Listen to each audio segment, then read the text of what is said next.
alabanza y adoración es esa manera inexplicable de expresarme delante de Dios.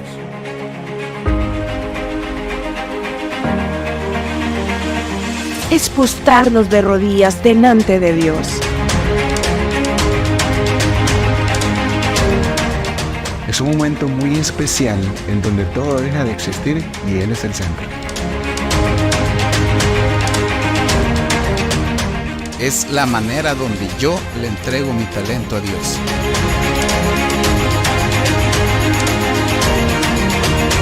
Es la expresión que Dios le dejó al ser humano para proclamar su grandeza.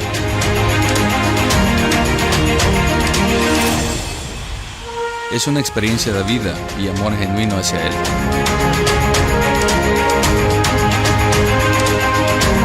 Es una expresión de admiración ante la grandeza de Dios y también es una actitud en la que rendimos todo nuestro ser para adorarlo a Él.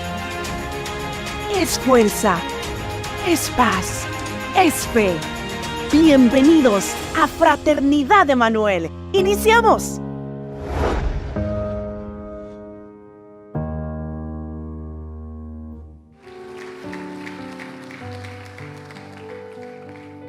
Hemos estado avanzando en una hermosa serie llamada Religiosos pero no cristianos. ¿Cómo se llama la serie? Religiosos pero no cristianos. Yo quiero que usted sepa que esta palabra es parte de la serie, porque la palabra del Señor dice que de manera que si alguno está en Cristo,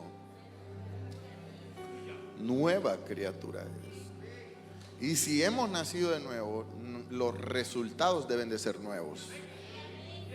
No podemos seguir viviendo bajo la misma línea de fracasos. Debemos experimentar un cambio en muchos sentidos. Y esto es parte de convertirnos en un verdadero cristiano. Hoy precisamente experimenté esta palabra que traigo para predicarles hoy. La viví. Porque estaba por ahí tomando una decisión en mi vida. Una decisión simple. Si comprar o no comprar algo. Y sentí por ahí un par de trabas.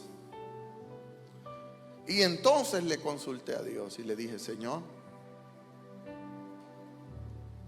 si usted desea que lo haga, me dará la respuesta hoy. Y si no es hoy, quiere decir que usted no quiere. Y yo estaré contento y me haré para atrás y retiraré mi compra. No habían transcurrido ni 10 minutos cuando Dios trajo una respuesta a mi vida humanamente imposible. Voy a usar una palabra técnica: de tramitología imposible. Usted sabe que en temas de tramitología hay todo un proceso que seguir establecido por ley, por temas incluso legales. Y a veces nosotros decimos, somos tercos, y Dios nos está diciendo no, no, no, y nosotros decimos, pero es que yo quiero. No me quiero adelantar un poco a la palabra, porque la palabra que traigo para hoy es muy rica, bíblicamente hablando. Me encantan los herederos, los martes de herederos del reino, porque siento que podemos nutrirnos. Es como si usted trae su botellita con agua a la iglesia y yo comienzo a echarle un energy a su botellita con agua. Y mientras el mensaje se está dando, usted le está haciendo el energy así. Para en el transcurso del mensaje tomarse el energy y usted sale tan nutrido de vitaminas bíblicas, espirituales, sustentadas en la palabra.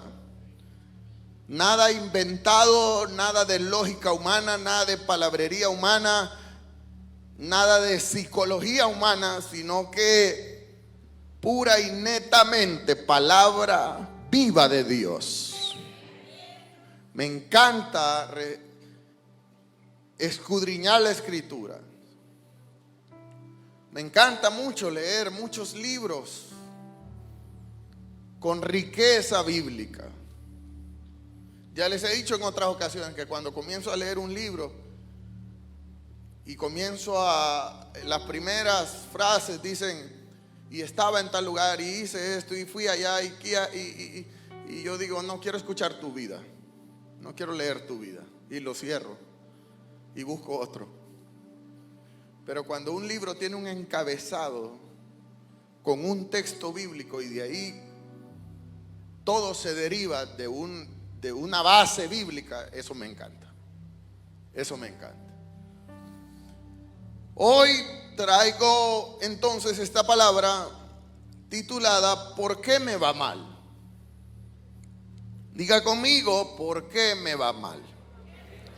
Dígalo con sentimiento. ¿Por qué me va mal? Toca a la persona que tienes a tu lado y dile, ¿por qué me va mal? ¿Por qué, Dios mío? Ayúdame, Señor. ¿Por qué me va mal? Lo que más vamos a utilizar, no sé por qué no me trajeron mis Biblias ahora, pero lo que más vamos a utilizar ahora es Biblia. Levante la Biblia a todos los cristianos evangélicos convertidos, encaminados. Esos que levantaron la Biblia, levante la Biblia, levante la Biblia. Todos los que andan en su Biblia, levántela y haga una oración conmigo. Señor, perdona a los carnales que no andan Biblia. En el nombre de Jesús, amén y amén. Hoy vamos a leer mucha Biblia porque si hay algo que a mí me encanta es comprobar con la escritura lo que estamos predicando. Sobre todo que a usted le quede claro que lo que le estoy predicando tiene base bíblica. ¿Cuántos tienen hambre? Yo también. Dice la palabra del Señor en segundo libro de Samuel, capítulo 8, versículo 6. Segundo libro de Samuel, capítulo 8, versículo 6. Yo voy a leer la Nueva Traducción Viviente. Dice la palabra del Señor. Oh my God, no había visto ese modelo. Dice la palabra del Señor en segundo libro de Samuel, capítulo 8, versículo 6. Quiero contextualizar un poco de quién estamos hablando. Estamos hablando del rey David. Diga conmigo, el rey David. El rey David está enfrentando una de tantas batallas, una de tantas conquistas, una de tantas victorias. Mira lo que Dios le entrega en las manos a David y cómo termina ese verso. Dice la palabra del Señor. Luego, David puso varias guarniciones militares. Hijo, ayúdame con un poquito de ganancia. Luego puso varias guarniciones militares en Damasco, la capital aramea. Y los arameos que habían sido conquistados por David se convirtieron en sirvientes o en súbditos de David y le pagaban tributo a David. Y ahí hay un punto y seguido. Y me encanta lo que sigue después porque dice, así que el Señor le daba la victoria a David donde quiera que él iba. A mí me gustaría que usted leyera esa última declaración conmigo. Dice, así que, dígalo fuerte, así que el Señor le daba la victoria. ¿Cuántos quieren la victoria para sus vidas? Mira, así que el Señor le daba la victoria a David donde quiera que David iba. Esto es poderoso. No hay en la historia de Israel un rey que haya obtenido más victorias contra sus enemigos que el rey David. Cuando leemos la escritura, si hubo un rey guerrero, pero no solo guerrero, sino victorioso, ese fue David. Cuanto enemigo se le paraba al frente a David, cuanto enemigo David le volaba la cabeza. Y no solo le volaba la cabeza, sino que los hacía sus sirvientes. David conquistaba territorios, establecía su ejército, los ponía a trabajar para él y que le pagaran tributo a él. No era él el que tenía que estar bajo la orden de un pagano. No era él el que tenía que estar recibiendo órdenes de un impío. Al contrario, era él el que se imponía. Y los paganos tenían que servirle a él. Todo lo que David se proponía lo lograba. Y sobre todo, a David, valga la redundancia, todo le salía bien. Diga conmigo: Señor, te suplico que todo me salga bien.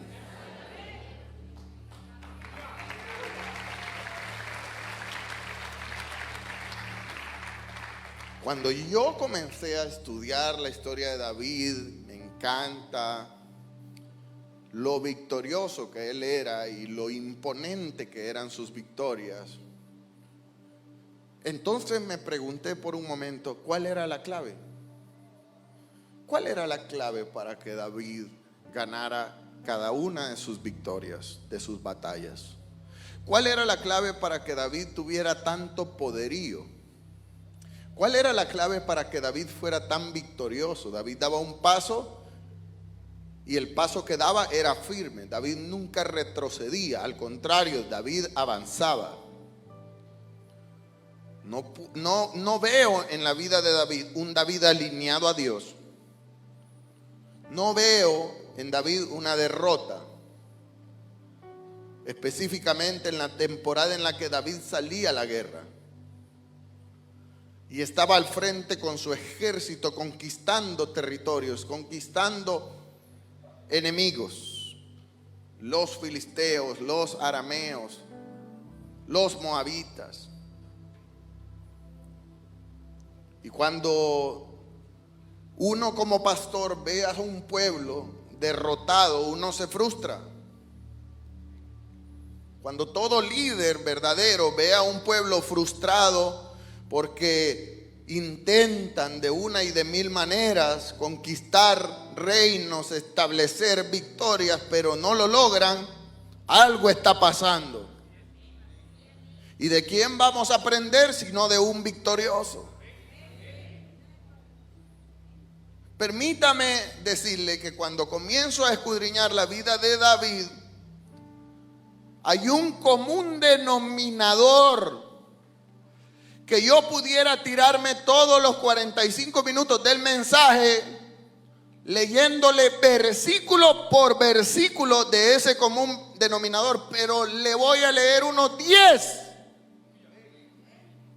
Solo para que usted sepa teológicamente un término cuando es sustentado por 3 versículos o versos de la escritura, como máximo ya está, esto es establecido como sólido, como principio, como un principio en la palabra del Señor. Esto es un principio porque ya tiene un verso de la escritura que lo sustenta, tiene otro verso de la escritura que lo sustenta y hay un tercer verso de la escritura que lo sustenta. En este caso, yo me ultra mega sorprendí de encontrar este mismo común denominador en el hombre victorioso llamado David. ¿Quiere saber cuál es ese común denominador? ¿Está listo para tomar nota? Apúrese porque vamos a correr. Primer libro de Samuel, capítulo 23, versículo 2. Yo quiero que usted lo lea fuerte conmigo. Vamos a ir versículo por versículo rápido para avanzar en el mensaje. Primer libro de Samuel, capítulo 23, versículo 2. Dice: y David consultó a Jehová diciendo: ¿iré yo a herir a los filisteos? Y Jehová le respondió a David: ve y hiérelos, mátalos y libra a Keila. Primer versículo. ¿Qué hizo David? ¿Qué hizo David? Number 2. Primer libro de Samuel, capítulo 30, versículo 8. Dice la palabra del Señor: y David consultó a Jehová diciendo: ¿seguiré a esta tropa enemiga? ¿Los podré alcanzar? Y Jehová le dijo: síguela, que de cierto la alcanzarás y sin duda recuperarás todo. Number 3. Segundo de Samuel, capítulo 2, versículo 1. Después de esto aconteció que David, ¿qué hizo? Consultó a Jehová diciendo: subiré a alguna de las ciudades de Judá. Y Jehová le respondió: sube. Y David volvió a decir: ¿a dónde subiré? En otras palabras, David está consultando a Dios, pero si él tiene duda de algo, él vuelve y dice: dame instrucciones, dame líneas, yo quiero saber cuántos pasos voy a dar. Y dice: sube. Y le volvió a decir David: ¿a dónde subiré? Y él le dijo: sube a Hebrón. ¿Por qué número vamos? Number 4. Segundo libro de Samuel, capítulo 5, versículo 19. Entonces David consultó a Jehová diciendo: ¿iré contra los filisteos? ¿Los entregarás en mis manos? Y Jehová le respondió a David: ve, porque ciertamente entregaré a los filisteos en tus manos. Number 5. Segundo libro de Samuel, capítulo 5, versículos 22 y 23. Y los filisteos volvieron nuevamente, porque eran insistentes para pelear en contra de David, a subir, y se extendieron en el valle de Refaim, versículo 23. Y entonces David consultó a Jehová y Jehová le respondió: no subas. Escúcheme, en todos los versículos anteriores el Señor le dijo: ve, ataca, ve contra ellos, yo voy contigo. Pero ahora la instrucción de Jehová es: no lo hagas. Si no vayas de frente, sino rodéalos. Mira qué increíble el estratega que nosotros tenemos de nuestro lado. El problema del cristiano es que no usa al estratega. Dice: rodéalos y vendrás a ellos por delante de los árboles de moras. El Señor dando instrucciones. Number 6. Segundo libro de Samuel, capítulo 21, versículo 1. Y hubo hambre en los días de David por 3 años consecutivos. Y entonces David consultó a Jehová, y Jehová le dijo: es por causa de Saúl que hay hambre, y por aquella casa de sangre, porque mató a los gabaonitas. Ahora lo que David necesitaba era una respuesta. ¿Por qué está pasando esto? Para luego entender y tomar decisiones. Number 7. Primer libro de Crónicas, capítulo 14, versículos 9 y 10. Y vinieron los filisteos y se extendieron por el valle de Refaim. Versículo siguiente. Y entonces David, ¿qué hizo? Consultó a Dios diciendo: subiré contra los filisteos y los entregarás en mi mano. Y Jehová le dijo: sube, que yo los entregaré en tu mano. Y puedo seguir. Number 8, 9, 10, 11, 12, 13, 14, etcétera, etcéterín, etcéterín. Pero yo creo que con estos 7, 8 versículos que leíamos, ¿cuál es el común denominador? Iglesia, herederos del reino, ¿están aquí? ¿Cuál es el común denominador?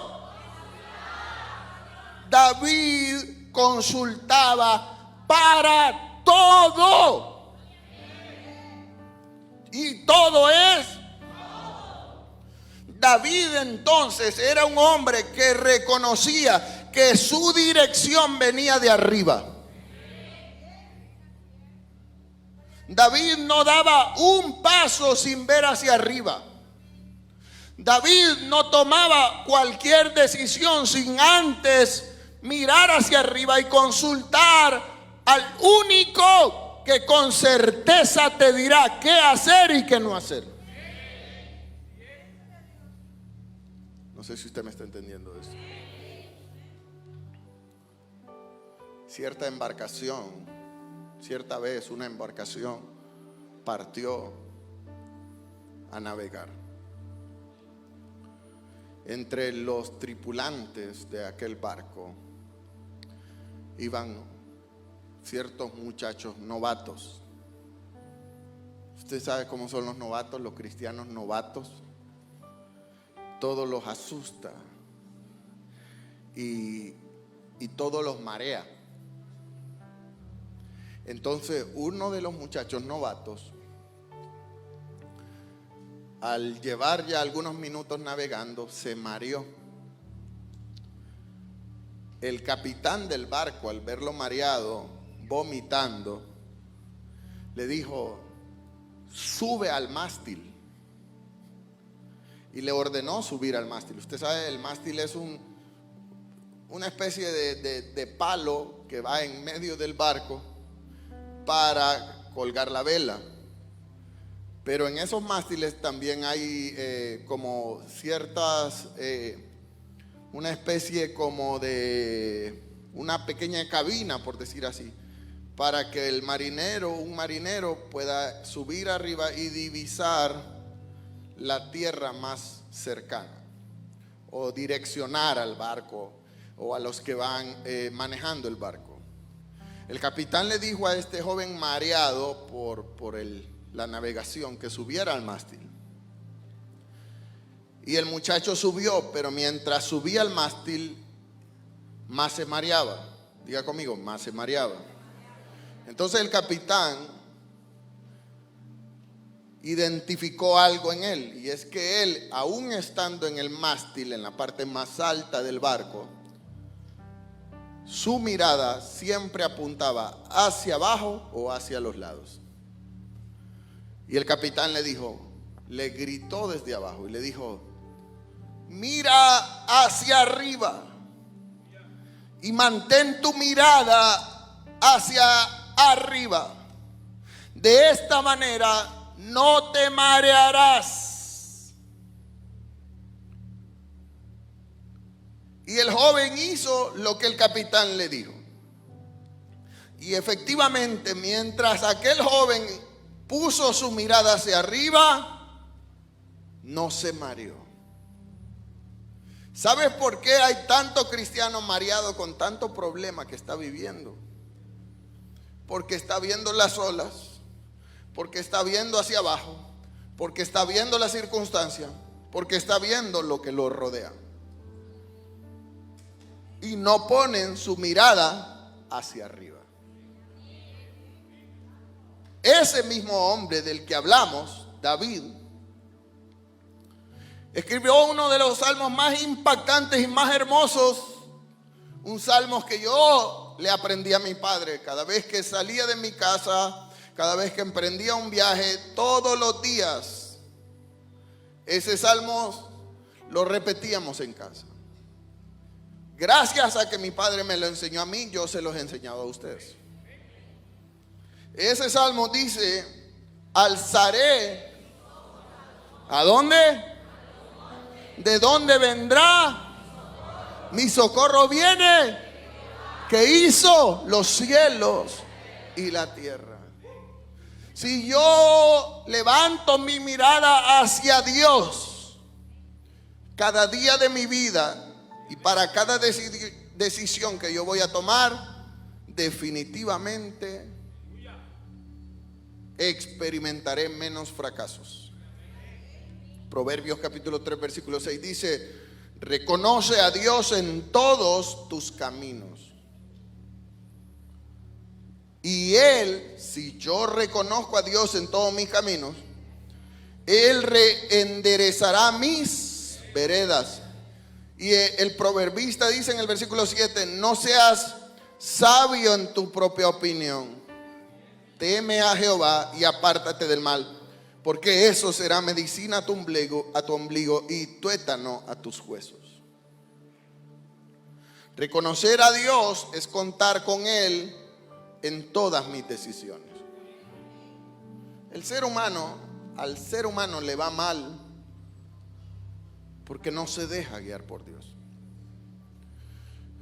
Porque creemos que a Dios solo le oramos para tomar, entre comillas, las decisiones más importantes. Y a veces hay decisiones que no parecen tan importantes, pero que pueden marcar en tu vida derrotas o victorias. Tanto cristiano en las iglesias que no le presentan a Dios sus proyectos, que no le presentan a Dios su día a día, que no le presentan a Dios decisiones tan importantes como: ¿debo yo verdaderamente andar de novio de esta persona? Los pastores estamos ahí inundados de peticiones de oraciones, de matrimonios y parejas que día a día se agarran del pelo, del chongo, se aruñan, se agarran a trompones, se han destruido, se han ofendido, se han dañado y todavía preguntan: ¿por qué me va mal?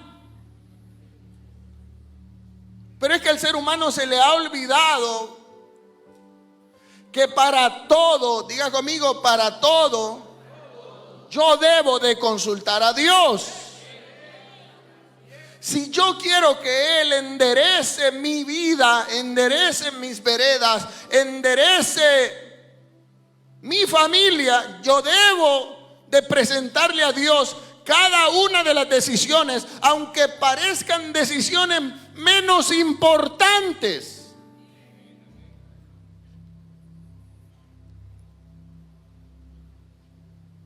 Pero si yo le presento a Dios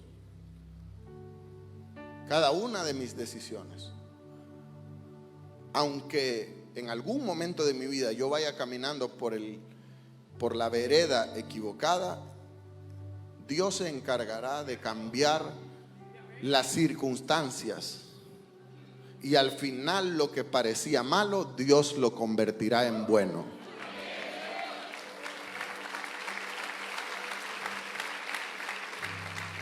La pregunta que yo le quiero hacer esta noche a ustedes: ¿usted verdaderamente toma en cuenta a Dios para todas sus decisiones?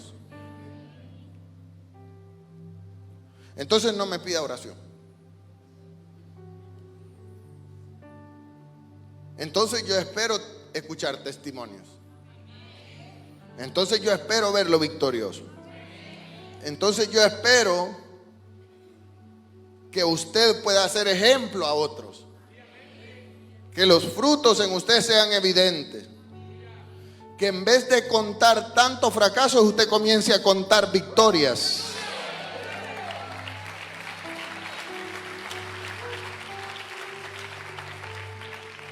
Yo debo de aprender, y esto debe de ser marcado en mi vida, aprender a consultar a Dios tanto pequeñas cosas como grandes cosas. Cuando yo le digo al Señor: ¿qué dices tú, Señor? Le estoy diciendo al Señor: mi destino es tuyo.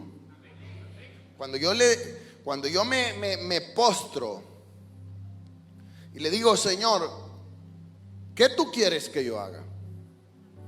En los últimos meses yo he estado experimentando mucho escuchar la voz de Dios. en mi casa, en mi familia. Frente a situaciones muy delicadas, quiero decirle que, y quiero decirle esto, sujetando mi lengua a Dios.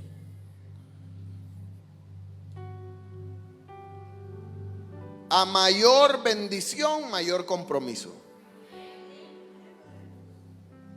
Si yo quiero experimentar bendiciones gigantes y poderosas, mi compromiso con Dios debe de ser exagerado. Si yo le estoy pidiendo a Dios X bendición, esa bendición, eso, por muy inverosímil que parezca, debe de tener una relación con Dios directamente. Explíquemelo de otra manera, pastor. Supóngase que yo le estoy pidiendo a Dios me provea un vehículo, porque a mí el vehículo me sirve, pero ¿en qué sentido el vehículo me sirve? Me sirve porque con ese vehículo yo voy a repartir mi mercadería, ¿verdad? Entonces lo que yo estoy necesitando es un camioncito. Y Dios dice, te daré el camioncito, pero yo ¿qué voy a obtener a cambio? Y ese camioncito, ¿en qué estará relacionado conmigo? Y entonces yo digo, Señor, en primer lugar, todo lo que ese camioncito genere, mis diezmos son para ti. Espérame. Número 1, mis diezmos son para ti. Entonces el Señor dice, nos vamos entendiendo. Número 2, con ese camioncito yo voy a tener movimiento más ágil y yo no voy a fallar a ningún culto. Porque ese vehículo hará que yo pueda salir más rápido de mis asuntos y llegar rápido a la iglesia. El Señor dice, oh my God, esto está ya en comité evaluándose y está preaprobado. Diga conmigo, preaprobado. ¿Algo más? Y usted dice, Señor, si es posible, voy a luchar y voy a trabajar para que ese camioncito no vaya vacío a la iglesia, sino que ahí voy a llevar a mi familia y voy a subir a cualquier bolito que encuentre en la calle, lo voy a pasar llevando. Y voy a llevar a mis cheros y voy a llevar a mi familia. Entonces el Señor dice, aprobado. Cada cosa que yo necesito lo debo de relacionar a Dios. El problema de la gente es que toma en cuenta cualquier cosa. Sus hijos, su familia, su herencia, el futuro. El hombre está equivocado. El hombre está perdido en el universo, pensando en el futuro, y el futuro no nos pertenece. Nos pertenece hoy.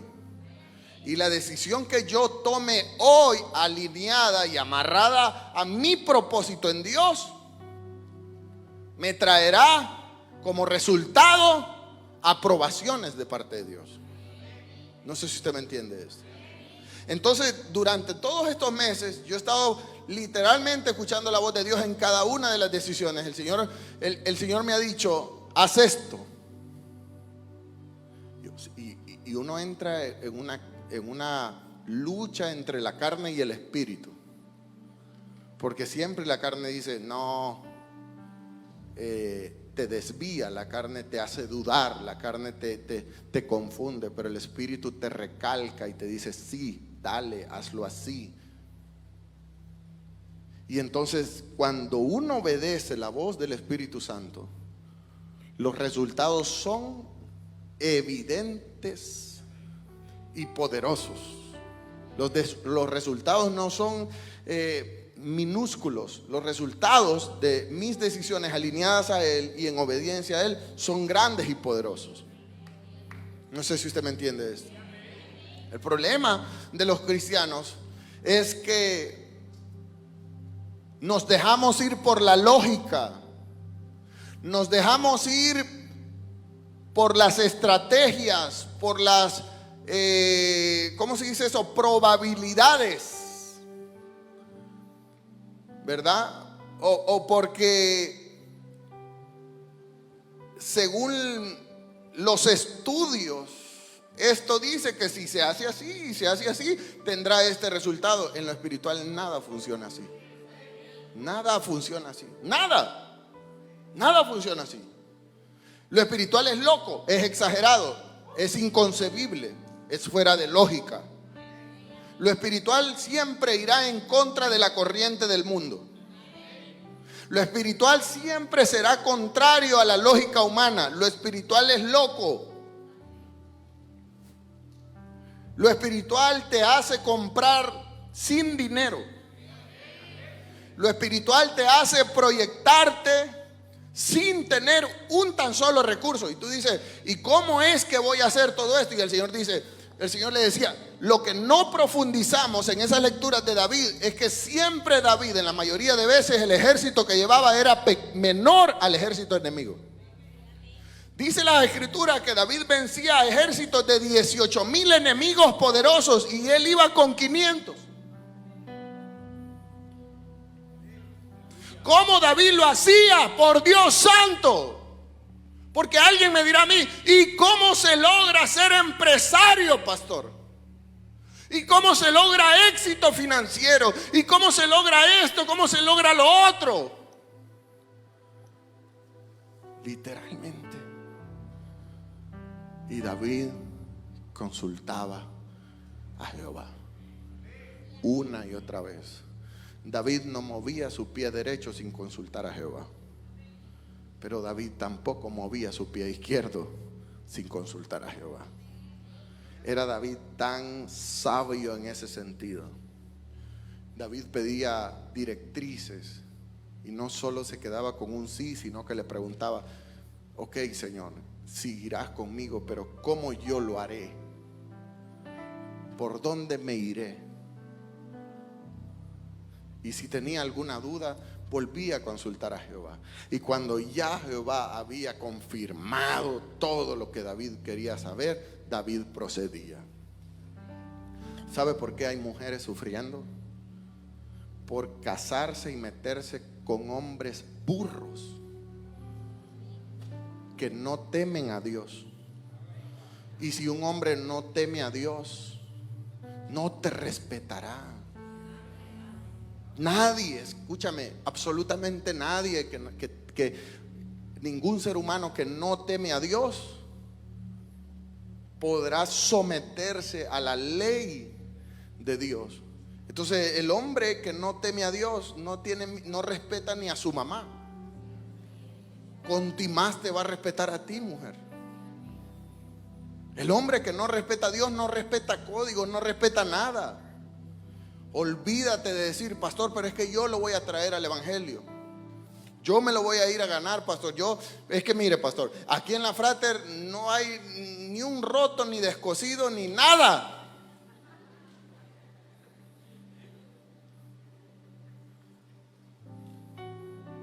La palabra del Señor dice, pacientemente esperé en Jehová y Él.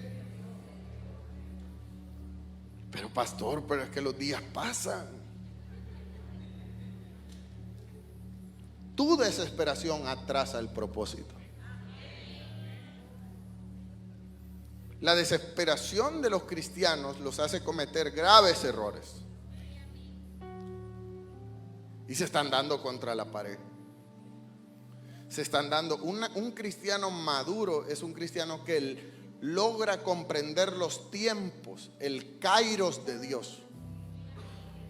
Un cristiano sabio es aquel que entiende. Normalmente a mí, hoy que estoy en el restaurante, tengo 2 muchachos jóvenes ahí al frente del proyecto. Y yo me gozo, vienen a mí, los llamo, vienen a mi mesa y me dicen, pastor, y esto. Y siempre les estoy diciendo, tranquilos, si esto no es el tiempo,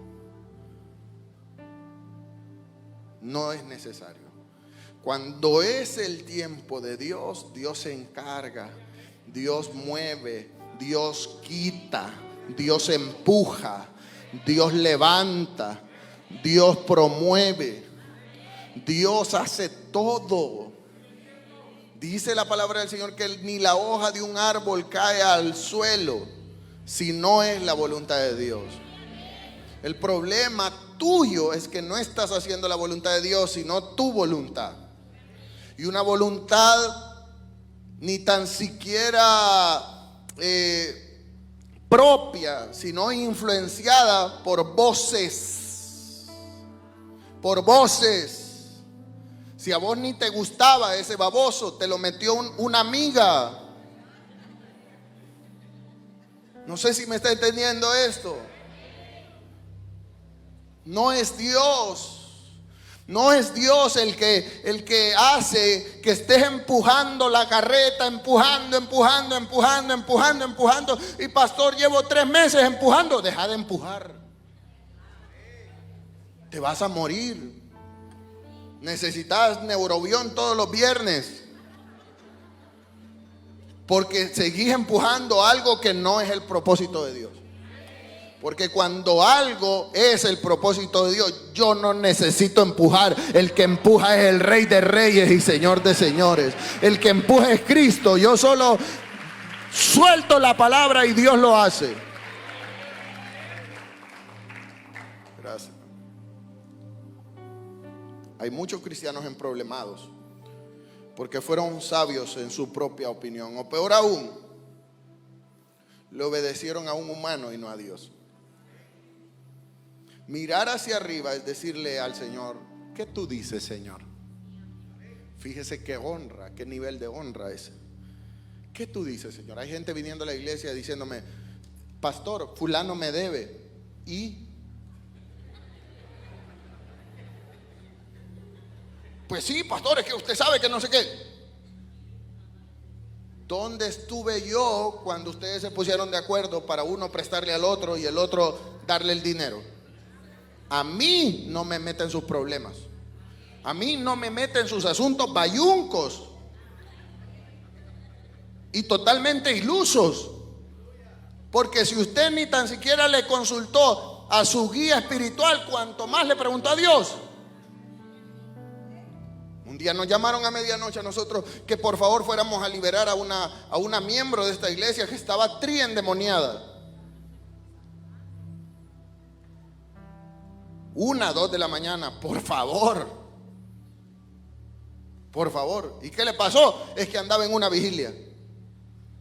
¿En dónde? Allá, metida allá en una loma. ¿Y quién la mandó? Allá andaba donde una profeta, donde un vaso que le pasaba un huevo por aquí.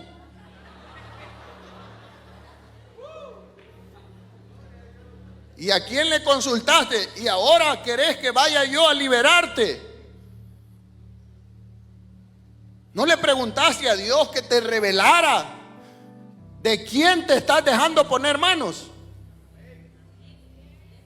¿A quién le estás prestando tus oídos?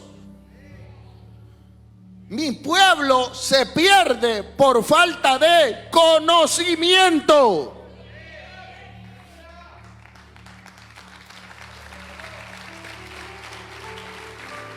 Permítame decirle que Dios lo ha establecido a usted en una iglesia con una voz autorizada. Lo que pasa es que somos rebeldes. Somos rebeldes. Ultra mega rebeldes, tercos. La palabra es clara, la palabra no necesita mucha interpretación. Ah, no, pero a ella le gustan los tiktokeros. A él le gusta escuchar al ¿cómo se llaman esos que tienen verborrea, que lo dejan a uno? ¿Cómo se llaman esos? Motivadores.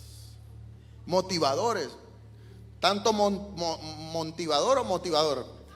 Tanto motivador que anda por ahí diciendo, tú puedes, sí, créelo, dale, aquí, allá. ¿Y Dios? ¿Y Dios? Yo te diría esta noche, olvídate de los motivadores, olvídate de tus amigos, olvídate de todo el mundo. Cada día preséntate en oración de rodillas delante del Señor y dígale, Señor, los clientes, mándemelos hoy, deme las estrategias, deme la sabiduría y la revelación para a qué decir sí, a qué decir no. Preséntele cuando va a una reunión al Señor y dígale, Señor, voy a esta reunión, se van a tomar estas decisiones, ¿qué hago? ¿Callo? ¿Hablo de primero? ¿Me río? ¿Me hago el loco? ¿Qué hago, Señor? Y el Señor te dirá, me encanta que me estás tomando en cuenta. Eso es honra. Y Dios te ha establecido en esta iglesia para que tú escuches la voz de Dios. Y para que tú vayas aprendiendo y madurando conforme a la voz autorizada de Dios. Proverbios capítulo 16, versículo 9 dice, el corazón del hombre piensa su camino, mas el que endereza sus pasos es Jehová. El hombre dice, haré así, haré asá, planearé así, planearé acá, ya para fin de año habré bajado de peso. Mentira, hermano. Más gordo va a estar.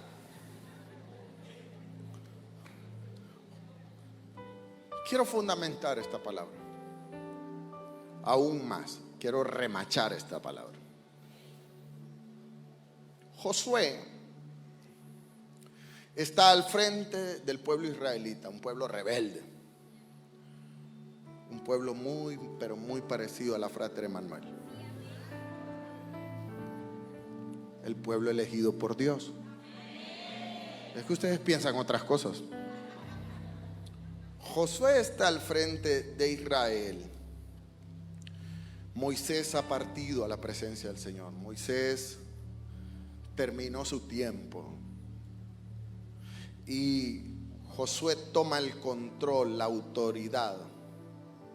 Mire esto, mire este panorama tan lindo. Y estando Josué al frente del pueblo, se encuentra su primer reto, su primer batalla, su primer conquista. Dice la palabra del Señor en Josué capítulo 5 versículos 13 y 14. Y estando Josué muy cerca de Jericó, ¿dónde estaba Josué? Cerca de Jericó. ¿Qué era Jericó? Un imposible de lograr. ¿Cuántos aquí están frente a imposibles? Gracias, pero 2 que 3. ¿Cuántos realmente aquí están frente a situaciones imposibles? Una enfermedad, una condición financiera, emocional, familiar, qué sé yo. Josué se encuentra frente a un imposible y dice la palabra del Señor, y alzó sus ojos. Cuando yo levanto mi mirada hacia arriba. Y dice la palabra del Señor que cuando Josué alzó sus ojos, vio un varón que estaba delante de él, el cual tenía una espada desenvainada en la mano. ¿Qué necesitaba Josué? Lo que Josué necesitaba era ganar y conquistar al enemigo. ¿Qué fue lo que Dios le mostró? Un ángel poderoso, guerrero, con una espada desenvainada en la mano. Y dice la palabra del Señor, y Josué fue delante de él y le dijo, ¿eres de los nuestros o eres enemigo?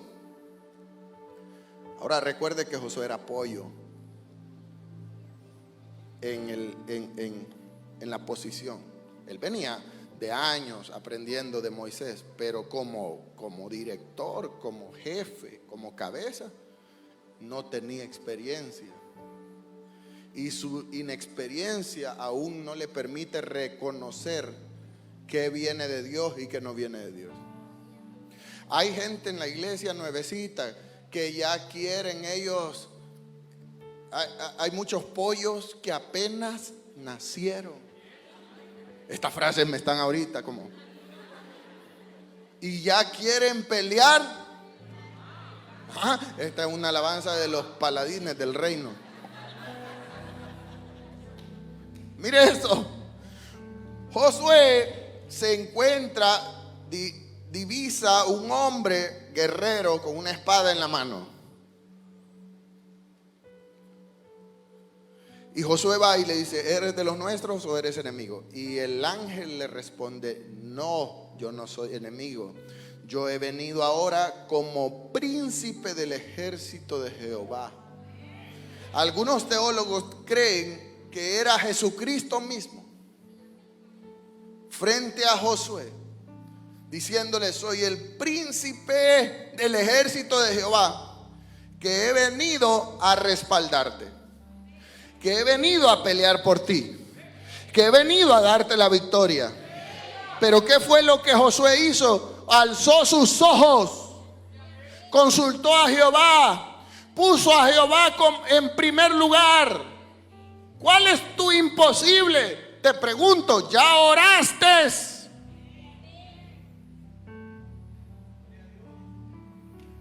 ¿Ya le presentaste al Señor cada una de las situaciones? Yo admiro la fe de muchas personas. Hay personas que están enfrentando situaciones de salud terribles. ¿Y sabe una cosa? Mira esto que te voy a decir. Los doctores le dejan 20 exámenes médicos. Va a hacerse una radiografía, un TAC, exámenes de sangre, electrocardiogramas, etcétera, etcétera. Viene la persona, toma los exámenes y se los lleva al especialista, para que el especialista los mire, los ponga y diga: ¡ih!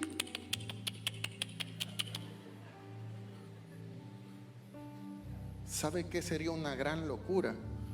Antes de ir a la especialista, ir al cuarto de oración, ponerme de rodillas y decirle: Señor, doctor de doctores, aquí está la radiografía, aquí está el examen de sangre, aquí está lo otro, aquí está lo otro. Te lo presento a ti. Después iré al especialista humano, pero quiero ahora que lo vea el especialista celestial. Y llorar y derramarme delante del Señor y decirle: Señor, aquí están mis exámenes. Cosas ilógicas que parecen absurdas, pero que delante de Dios son tan poderosas que hacen mover su mano.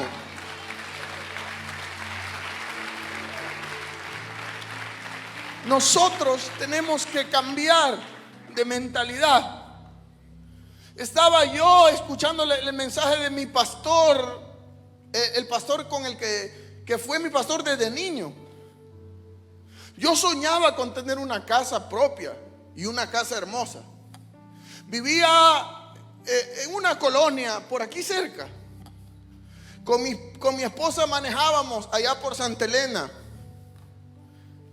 Y pasábamos por esas colonias que están por ahí, donde hay una pluma y usted no puede entrar si usted no tiene un volado.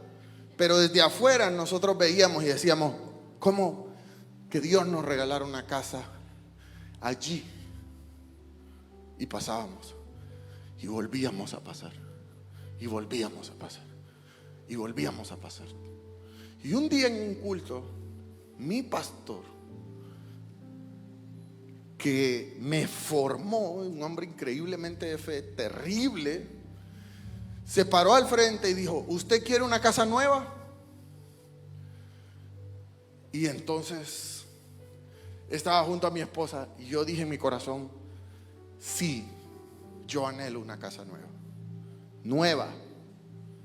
No nueva en el sentido que yo la voy a comprar, sino nuevecita, recién construida. Y entonces el pastor dijo, dígale a Dios que cuando Él le regale la casa, dígale al Señor, Señor, regálame, cumple el anhelo de mi corazón. Y cuando tú me regales la casa, yo destinaré uno de los cuartos para que sea el cuarto de guerra, el cuarto de oración. Y ese cuarto usted lo va a adornar con lo mejor. Dijo el pastor, el pastor dijo, usted lo va a adornar con lo mejor. Usted le va a poner la mejor alfombra. No vaya a comprar la alfombra más barata. Ese cuarto ponga la mejor alfombra. Ponga el mejor mueble, la mejor mesa, el mejor equipo de sonido. Yo me fui a comprar un Bose. Ponga el mejor, todo lo mejor, lo más caro. Porque allí será donde usted ganará cada una de sus batallas.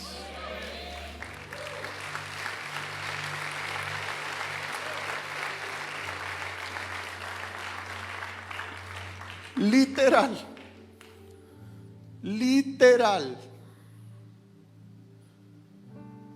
El Señor nos regaló esa casa sin dinero. Nosotros pasamos una vez por ahí, una casa se estaba construyendo, estaba al 95% de la construcción. El dueño de la casa estaba por ahí. Mi esposa y yo nos paramos, habíamos entrado de piratas adentro de la... Sí, usted sabe cómo pirata, péguesele a uno de los residentes. Y cuando la pluma todavía está arriba, y nos habíamos metido de piratas y andamos y vimos la casa y nos paramos y nos bajamos como reyes. No se baje como gato, bájese como rey. Qué bonita la casa. ¿Cuánto quiere? Tanto, tanto le doy aquí, y tiene el piso. Vamos a hacer un trato. Yo siempre soy de tratos. Vamos a hacer un trato. ¿Cuánto quiere? Tanto. Le voy a dar tanto ahorita y después le voy a pagar así. Vaya pues. ¿Sabe una cosa? Lo que lo detiene a uno es el miedo. Pero cuando uno está con Dios, literalmente al mejor negociante Dios lo emboba para darle a sus hijos lo que Él quiere.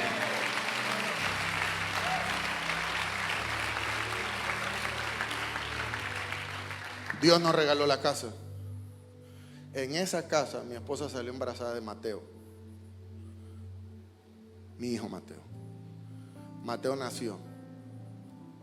Fue una alegría, fue un gozo el nacimiento de Mateo, mi hijo varón. A los 19 días que Mateo nació, comenzó con fiebres. Yo hice todo lo que mi pastor me dijo que hiciera. ¿Se acuerdan? A los 19 días de nacido, ya viviendo ahí, mi hijo comenzó con fiebre. 19 días de nacido. Fiebre, unas fiebres altas. Mi abuela paterna todavía estaba viva. Y cuando vio el niño así, dijo, esto es ojo. Y me mandó a correr a dar 3 vueltas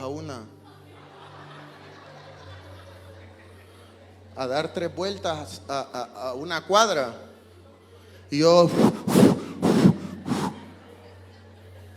solo veía que las vecinas se asomaban.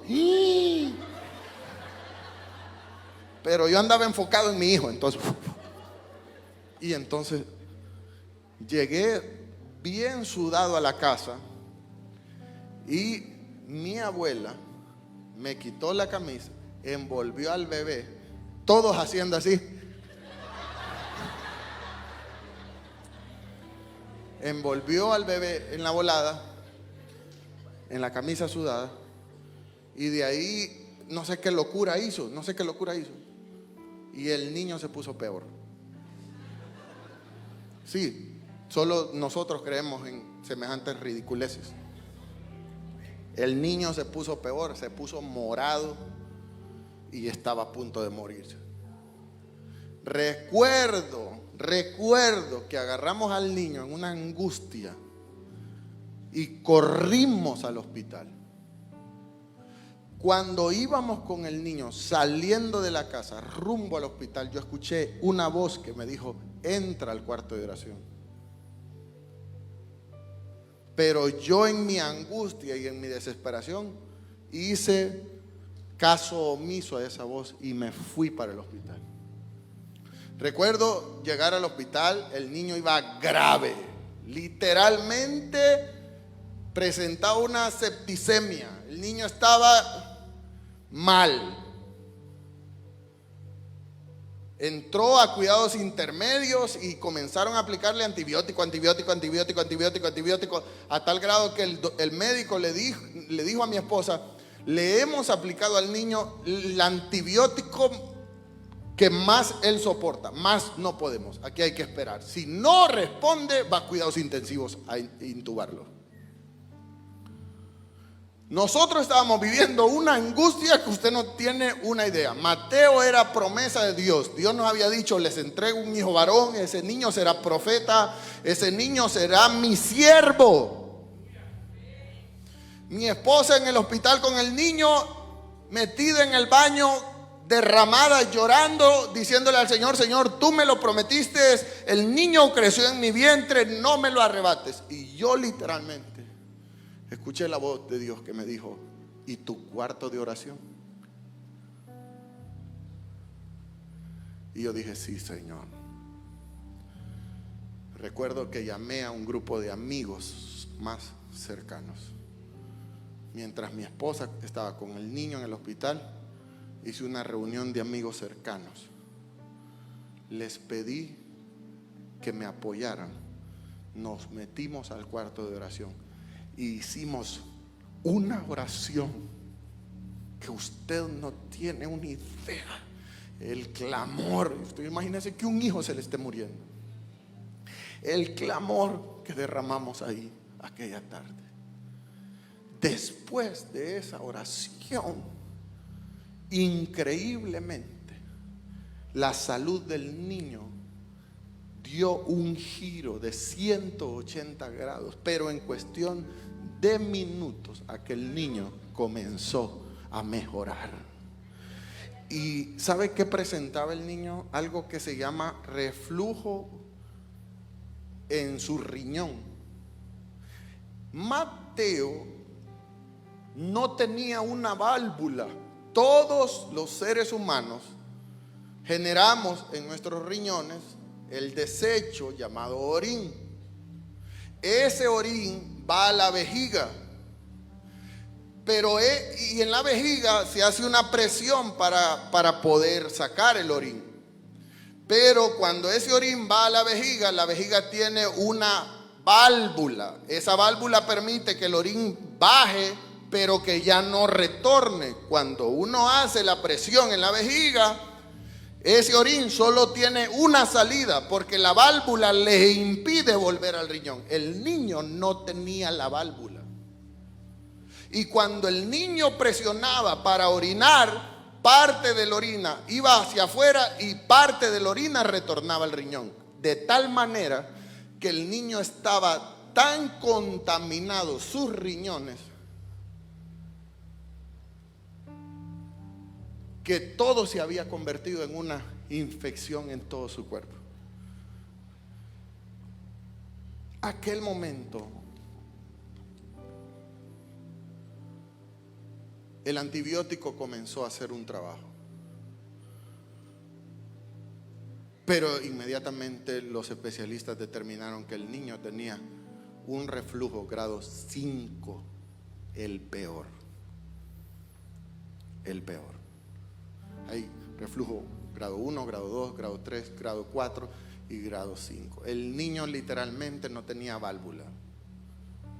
Y la única solución es mantener al niño por años con antibiótico permanente para mantener el orina inocuo, hasta que el niño cumpla una edad razonable para poderle hacer una cirugía mayor.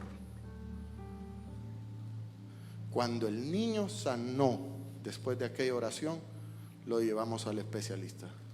El especialista nos dio el antibiótico que el niño debía de tomar por tiempo indefinido. ¿Usted sabe lo que es que un niño tome antibiótico todos los días? Aquel niño iba a mantener su orín inocuo, pero su estómago iba a ser hecho 1000 pedazos. Recuerdo que después que Dios nos dio al niño, nos permitió al niño sacarlo del hospital y llevarlo recuperadito a la casa, comenzarle a dar el antibiótico, fue un choque emocional en nosotros y en la fe, porque decíamos: Señor, Mateo, es una promesa tuya, vamos a vivir así, vamos a arruinarle el estomaguito al niño, vamos a afectar al niño. Y lo agarramos y lo llevamos ¿a dónde? Al cuarto de oración, y lo presentamos delante de Jehová y le dijimos: Señor, usted nos lo dio, y por alguna razón la fábrica tuvo un error y se les olvidó ponerle la válvula, pero en este momento usted le pone la válvula.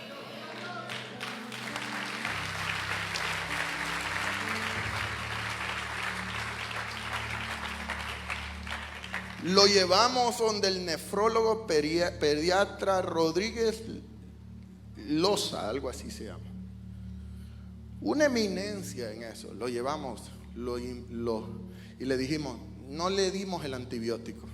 ¿No le dio calentura? No. ¿Desde cuándo no se lo dieron? Desde tal día. ¿Y por qué? Porque oramos. Son locos. Vamos a examinar al niño. El doctor vio al niño y dijo: jamás he visto esto. El niño tiene la válvula perfecta.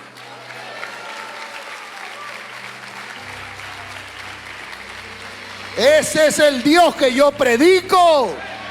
Ese es el Dios al quien yo tengo que consultar. Ese es el Dios al que yo le tengo que presentar mis problemas. Pero ¿qué hacemos nosotros? Corremos. A mí me pasó también.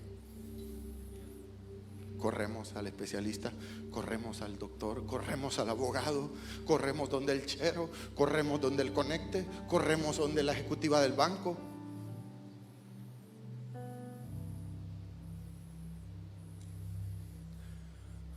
Josué alzó sus ojos y vio al siervo de Dios. ¿Y qué le contestó Dios? Capítulo 6, versículo 2. Mas Jehová le dijo a Josué: mira, Josué, yo he entregado en tu mano a Jericó y a su rey con sus varones de guerra. En otras palabras, yo te entrego todo. ¿Qué le dijo Jehová a Josué? Yo te entrego todo. ¿Qué hizo Josué? Consultó a Jehová. Todos conocemos la historia en la que terminó Jericó. Todos sabemos que Josué le dio vuelta 7 veces a aquella ciudad. Y aquella ciudad fue derribada. Pero quiero decirte algo, y perdona que yo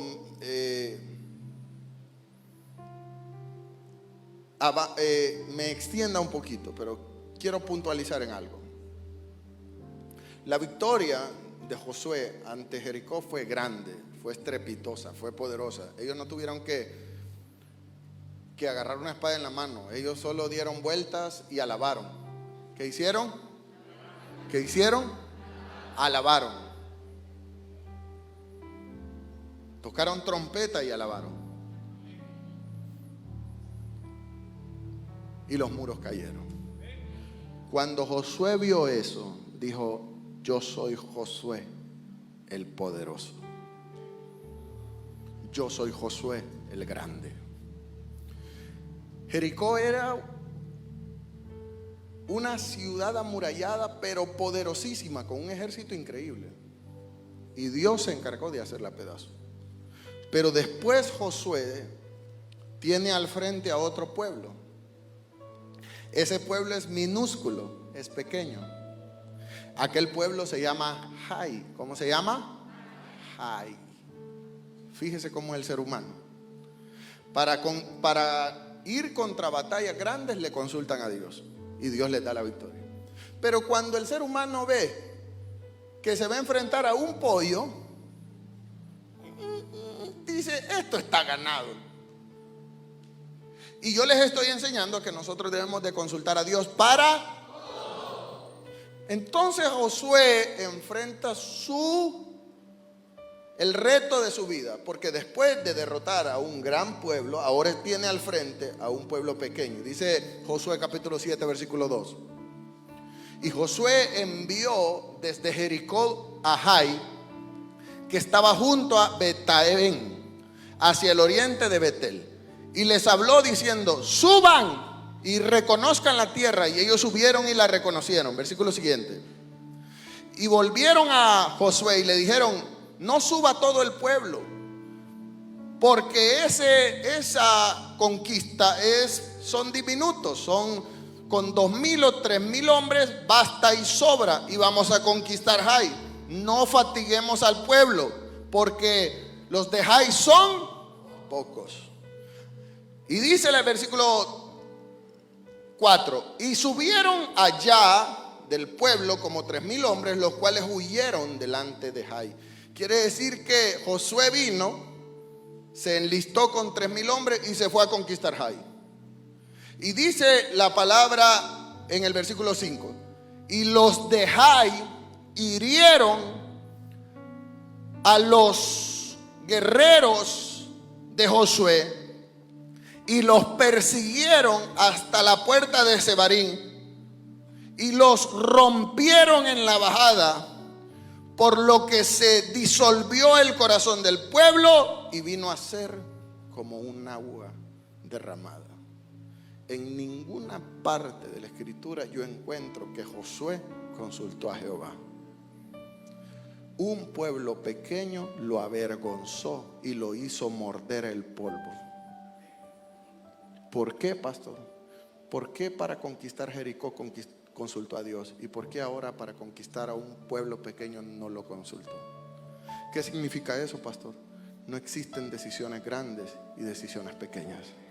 Existen todas las decisiones en nosotros, tienen un propósito divino.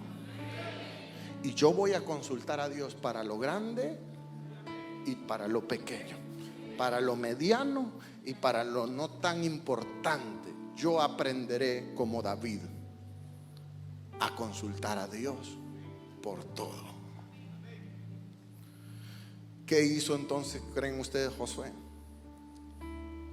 Después de que los de Jai lo penquearon. Lo penquearon y lo hicieron huir y lo persiguieron y lo rompieron, dice la palabra del Señor. ¿Qué creen que hizo Josué? Dígame, ¿qué creen que hizo Josué? Aprendió de la penqueada.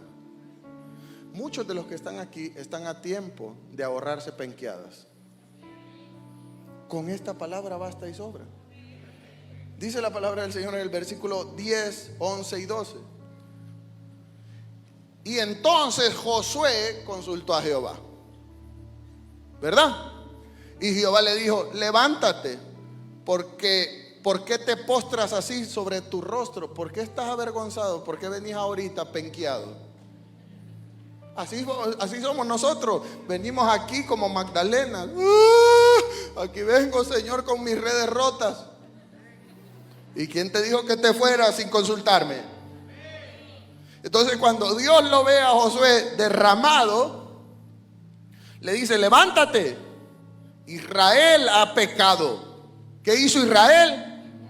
No consultar a Dios en mis decisiones es pecado. Y aún Israel ha quebrantado mi pacto que yo les había mandado. pues aún han tomado del anatema y hasta han hurtado y también han mentido y aún lo han guardado entre sus enseres. Por esto los hijos de Israel no podrán estar delante de sus enemigos, sino que delante de sus enemigos serán destruidos. Por cuanto han venido a ser anatema, ya no seré más con vosotros, al menos que ustedes destruyan el anatema que esté en medio de ustedes. ¿Sabes por qué te va mal? Porque hay anatema oculto, y lo único que te va a declarar, lo único que va a esclarecer aquello es siempre consultar a Jehová. El Espíritu Santo es quien te dice: arrepiéntete, estás mal, consulta a Dios, busca cuál es la razón. ¿El Señor quiere que estés enfermo? No. El Señor quiere que te vuelvas a Él, que te arrepientas. ¿Qué debo de hacer, pastor? Santificar mi vida. ¿Qué le dijo el Señor a Josué? Versículo 13: levántate y santifica al pueblo. ¿Qué tengo que hacer? ¿Qué tienes que hacer? ¿Estás cansado de derrotas? ¿Estás cansado de recibir golpes? ¿Estás cansado de que todo te salga mal? Pastor, todo me sale mal, todo me sale mal, todo me sale mal, todo me sale mal. ¿Cuándo te vas a santificar? Cuando Dios me permita resolver el asunto. Dios te va a socar el cuello hasta que ya no podás, porque nada funciona así. Todo funciona primero, santifícate. Yo no te voy a decir lo que tú tienes que santificarte. Dios te lo está revelando en este momento mientras yo hablo. Levántate, le dijo el Señor a Josué, y santifica al pueblo. Y di: santificaos para mañana, porque Jehová, el Dios de Israel, dice así: anatema hay en medio de ti, Israel. No podrás estar delante de tus enemigos hasta que no hayas quitado el anatema de entre medio de ustedes. Dice la palabra del Señor que Josué se levantó y verificó en cada tribu hasta descubrir el pecado. El pecado estaba en el tribu de Judá. Así que tomaron al pecador. Fíjese cómo funcionaba la ley antes de Cristo. Tomaron al pecador y lo mataron, y de esa manera limpiaron el pecado. La Biblia dice: por cuanto amó Dios al mundo, que dio a su Hijo, para que todo aquel que en Él crea ahora no sea muerto, sino que tenga vida, y vida eterna. ¿Cómo yo me santifico ahora? Si estuviéramos todavía en la ley de Moisés, lo agarramos, lo sacamos afuera del templo y lo apedreamos en ese triángulo. Hoy no. ¿Sabe cómo? Dice la palabra del Señor que su palabra es viva, es eficaz, es cortante, más que toda espada de doble filo. Mientras yo predico, Dios te está golpeando tu corazón. Después que Josué hubo santificado al pueblo, entonces, diga conmigo, entonces pasó lo siguiente. Josué capítulo 8 versículo 1: y Jehová le dijo a Josué: ahora que ya has santificado al pueblo, no temas, no desmayes, toma contigo a la gente de guerra y levántate y sube a Jai, y mira que yo te he entregado al rey de Jai en tu mano, y su pueblo y su ciudad y su tierra, y la victoria es tuya.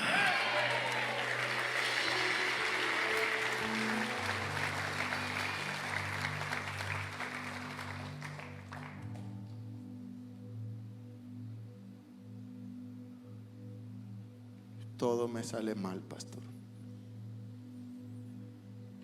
Santifícate y consulta a Jehová. Inclina tu rostro. Inclina tu rostro. Inclina tu rostro. De modo que si alguna está en Cristo, nueva criatura es. Las cosas viejas pasaron. He aquí, todas son hechas nuevas. Hay gente aquí que necesita ser santificado.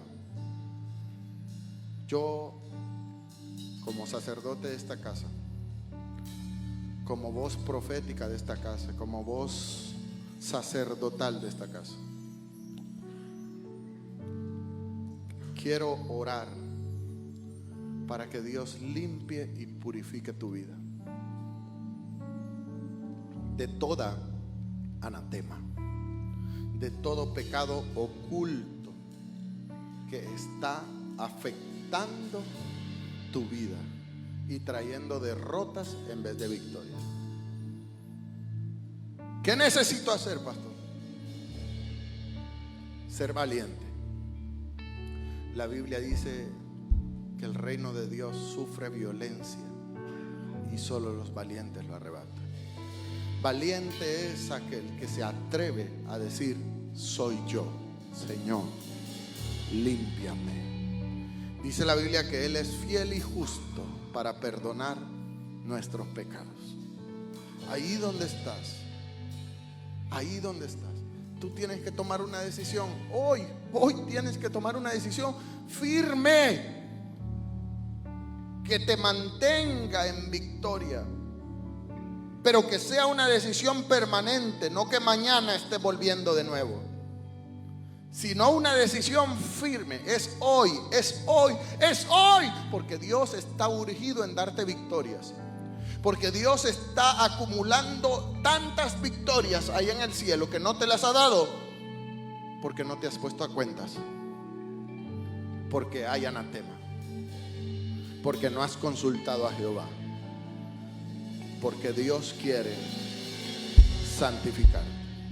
¿Qué hago, pastor? Ahí donde estás, levanta tu mano derecha. 1, 2, 3, ahora.